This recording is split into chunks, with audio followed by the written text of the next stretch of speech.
ओम शांति। 4 दिसंबर 2020 बाबा के महावाक्य। मीठे बच्चे, बेहद का बाबा आया है तुम बच्चों को ज्ञान से श्रृंगार करने। ऊंच पद पाना है तो सदा श्रृंगारे हुए रहो। प्रश्न, किन बच्चों को देखकर बेहद का बाप बहुत खुश होते हैं? उत्तर, जो बच्चे सर्विस के लिए एवर रेडी रहते हैं, अलौकिक और पारलौकिक दोनों बाप को पूरा फॉलो करते हैं। ज्ञान योग से आत्मा को श्रृंगारते हैं, पतितों को पावन बनाने की सेवा करते हैं। ऐसे बच्चों को देख बेहद के बाप को बहुत खुशी होती है। बाप की चाहना है मेरे बच्चे मेहनत कर ऊंच पद पाए। ओम शांति। रूहानी बाप रूहानी बच्चों प्रति कहते हैं, मीठे मीठे बच्चों, जैसे लौकिक बाप को बच्चे प्यारे लगते हैं, वैसे बेहद के बाप को भी बेहद के बच्चे प्यारे लगते हैं। बाप बच्चों को शिक्षा सावधानी देते हैं कि बच्चे ऊंच पद पाए। यही बाप की चाहना होती है, तो बेहद के बाप की भी यह इच्छा रहती है। बच्चों को ज्ञान और योग के गहनों से श्रृंगारते हैं। तुमको दोनों बाप बहुत अच्छी रीति श्रृंगारते हैं कि बच्चे ऊंच पद पाए। अलौकिक बाप भी खुश होते हैं तो पारलौकिक बाप भी खुश होते हैं।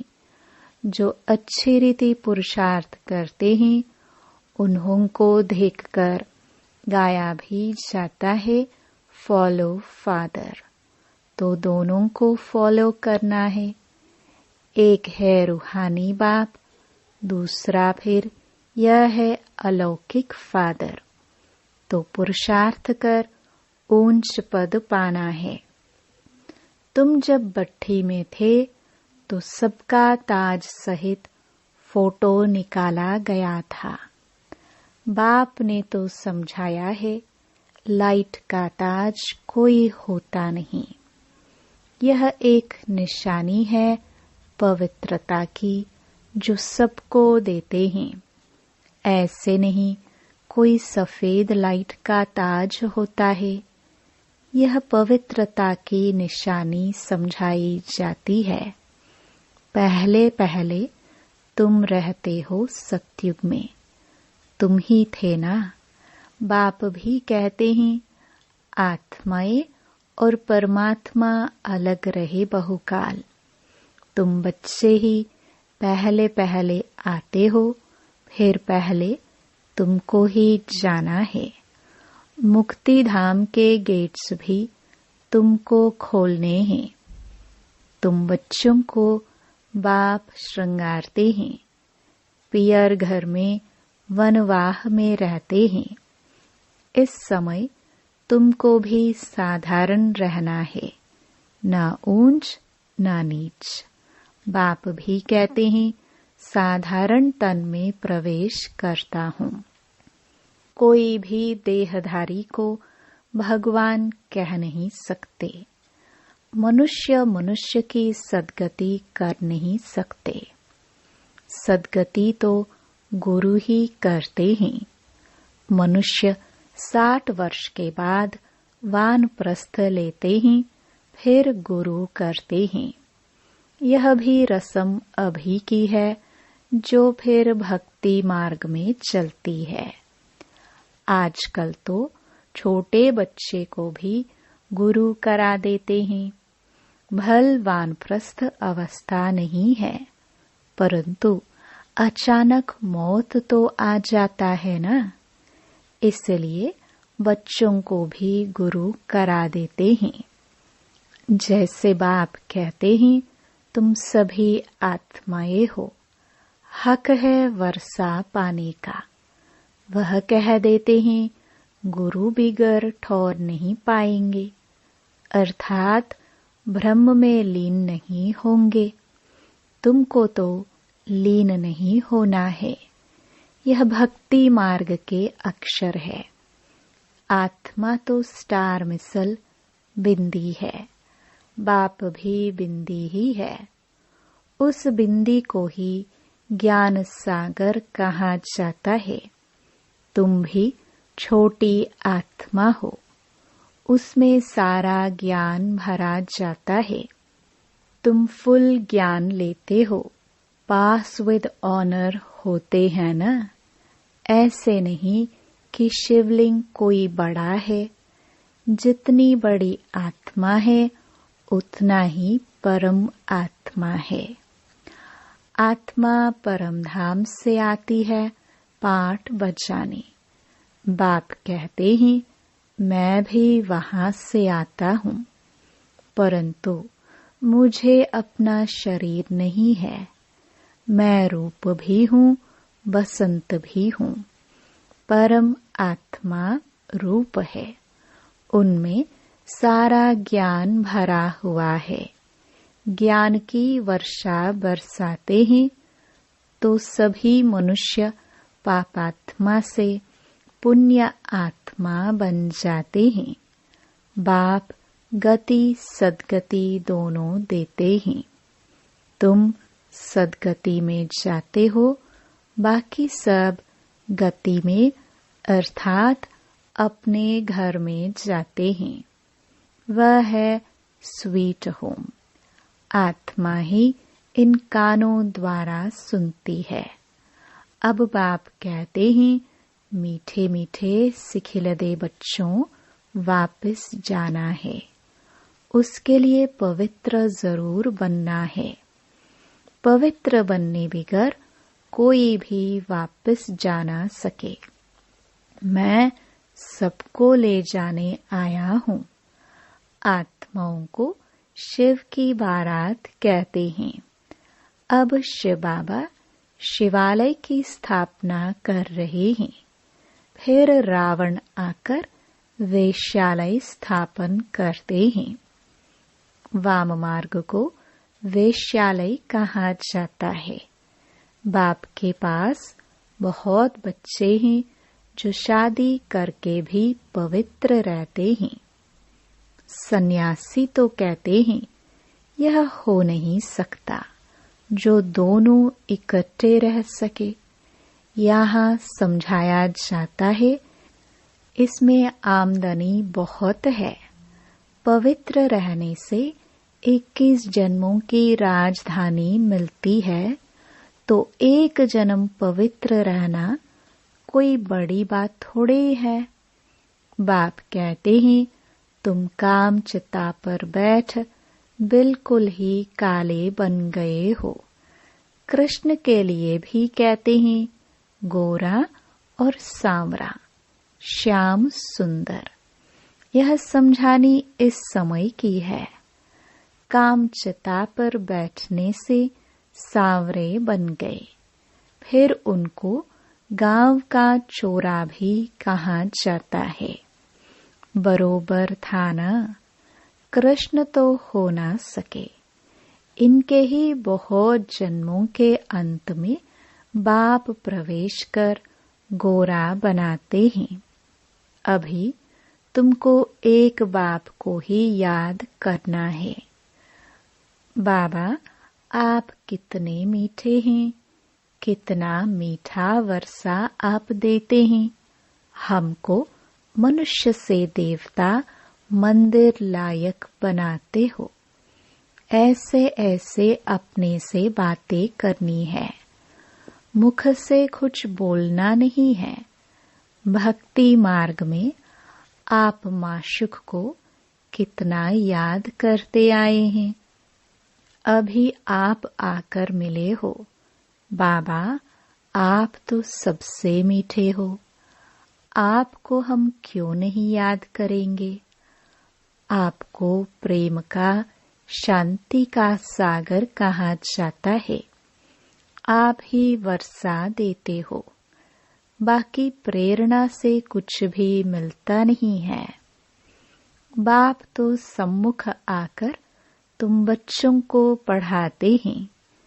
यह पाठशाला है ना। बाप कहते हैं, मैं तुमको राजाओं का राजा बनाता हूँ। यह राजयोग है। अभी तुम मूल वतन, सूक्ष्म वतन, स्थूल वतन को जान गए हो।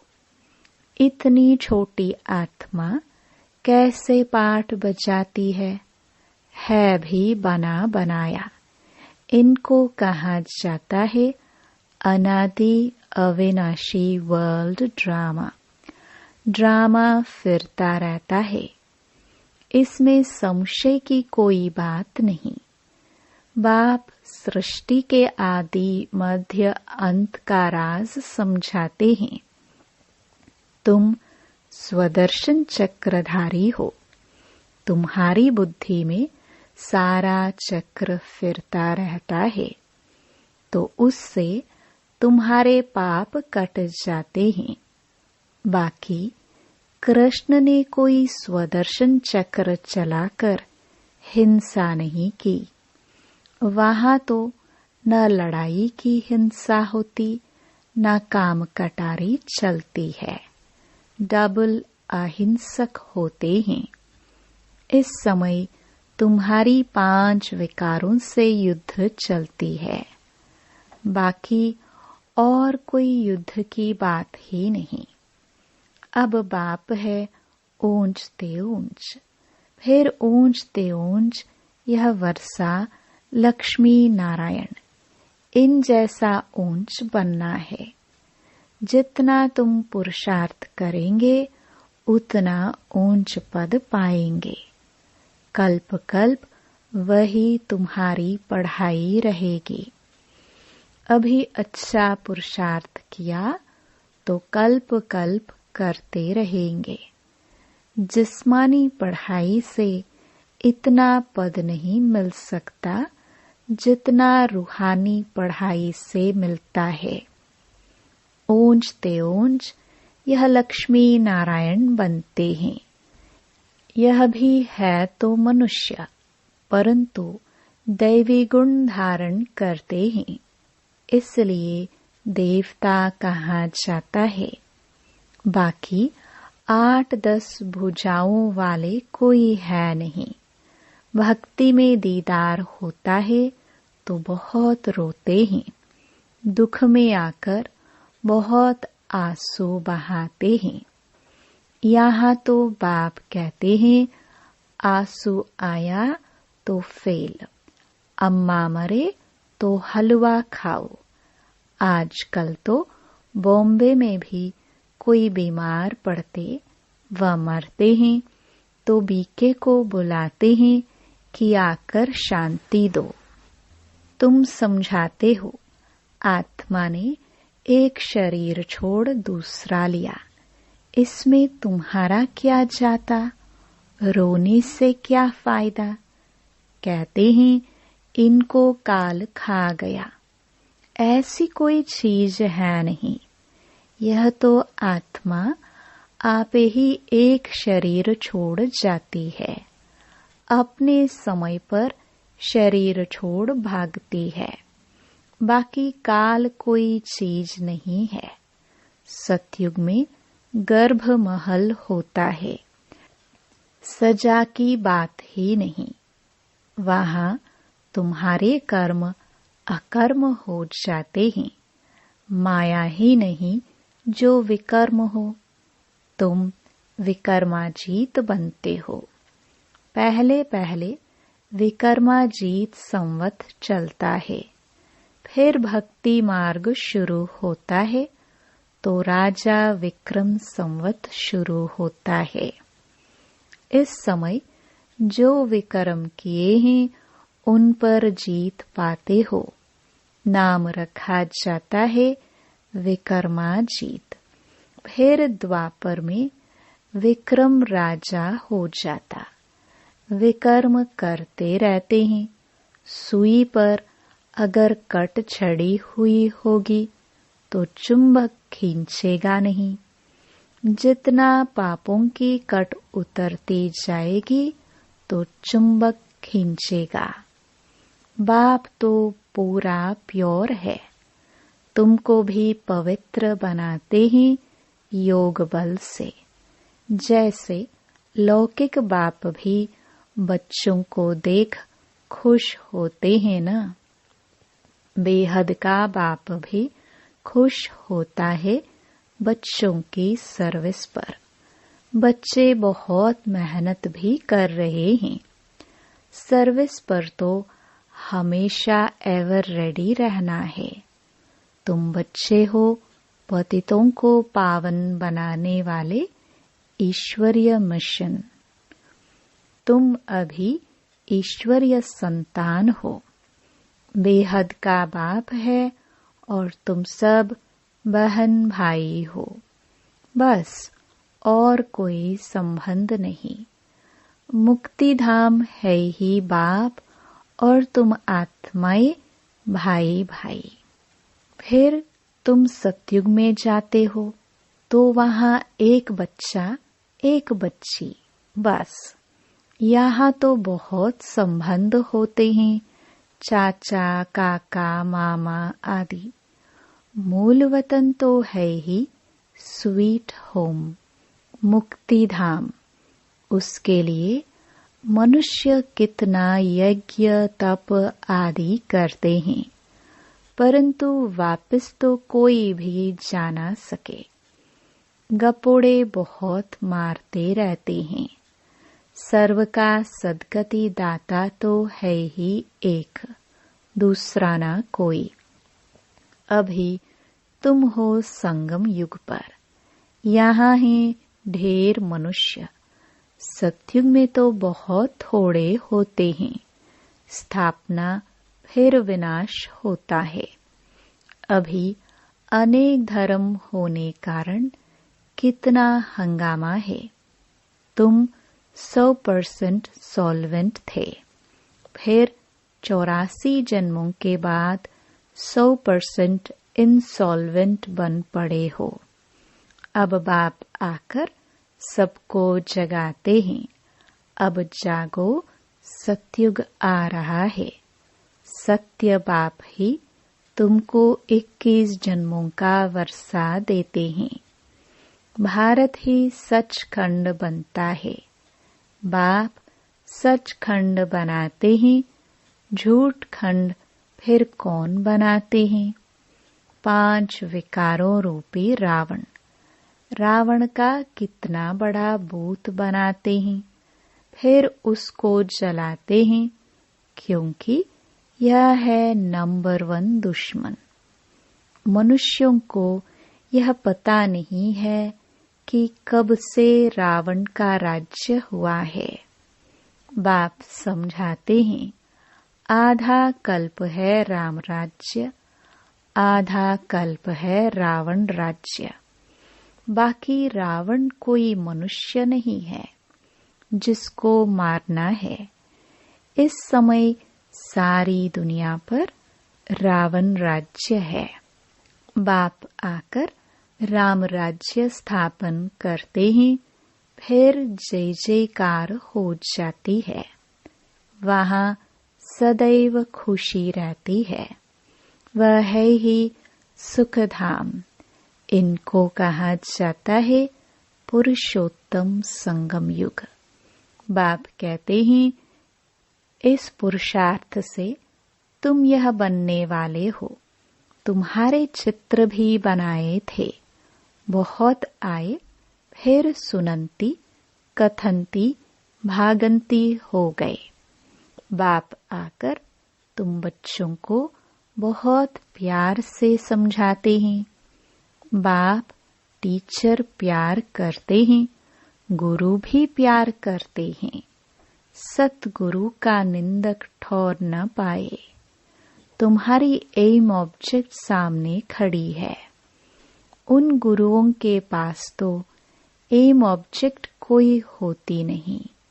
वह कोई पढ़ाई नहीं है, यह तो पढ़ाई है। इनको कहा जाता है यूनिवर्सिटी कम हॉस्पिटल, जिससे तुम एवर हेल्दी वेल्दी बनते हो। यहाँ तो है ही झूठ, गाते भी हैं झूठी काया। सतयुग है सचखंड, वहाँ तो हीरे जवाहरातों के महल होते हैं। सोमनाथ का मंदिर भी भक्ति मार्ग में बनाया है। कितना धन था जो फिर मुसलमानों ने आकर लूटा। बड़ी बड़ी मस्जिदें बनाई। बाप तुमको कारुन का खजाना देते हैं। शुरू से ही तुमको सब साक्षात्कार कराते आए हैं। अल्लाह अवलुद्दीन बाबा है ना, पहला धर्म स्थापन करते हैं, वह है डीटीज़म। जो धर्म नहीं है वह फिर से स्थापन होता है। सब जानते हैं प्राचीन सतयुग में इन्हों का ही राज्य था, उनके ऊपर कोई नहीं। डीटी राज्य को ही पैराडाइज कहा जाता है। अभी तुम जानते हो, फिर औरों को बताना है। सबको कैसे पता पड़े, जो फिर ऐसा कोई उल्हाना ना दे कि हमको पता नहीं पड़ा। तुम सबको बतलाते हो, फिर भी बाप को छोड़कर चले जाते हैं। यह हिस्ट्री मस्ट रिपीट। बाबा के पास आते हैं तो बाबा पूछते हैं, आगे कभी मिले हो? कहते हैं, हाँ बाबा, 5000 वर्ष पहले हम मिलने आए थे। बेहद का वर्षा लेने आए थे। कोई आकर सुनते हैं, कोई को साक्षात्कार होता है। ब्रह्मा का तो वह याद आता है। फिर कहते हैं, हमने तो यही रूप देखा था। बाप भी बच्चों को देख खुश होते हैं। तुम्हारी अविनाशी ज्ञान रत्नों से झोली भरती है ना। यह पढ़ाई है। 7 दिन का कोर्स लेकर फिर भल कहाँ भी रह मुरली के आधार पर चल सकते हैं। 7 दिन में इतना समझाएंगे जो फिर मुरली को समझ सकेंगे। बाप तो बच्चों को सब राज अच्छी रीति समझाते रहते हैं। अच्छा, मीठे मीठे सिखिलदे बच्चों प्रति माता पिता बाप दादा का याद प्यार और गुड मॉर्निंग। रूहानी बाप की रूहानी बच्चों को नमस्ते। धारणा के लिए मुख्य सार। पहला, स्वदर्शन चक्र फिराते पापों को भस्म करना है। रूहानी पढ़ाई से अपना पद श्रेष्ठ बनाना है। किसी भी परिस्थिति में आंसू नहीं बहाने हैं।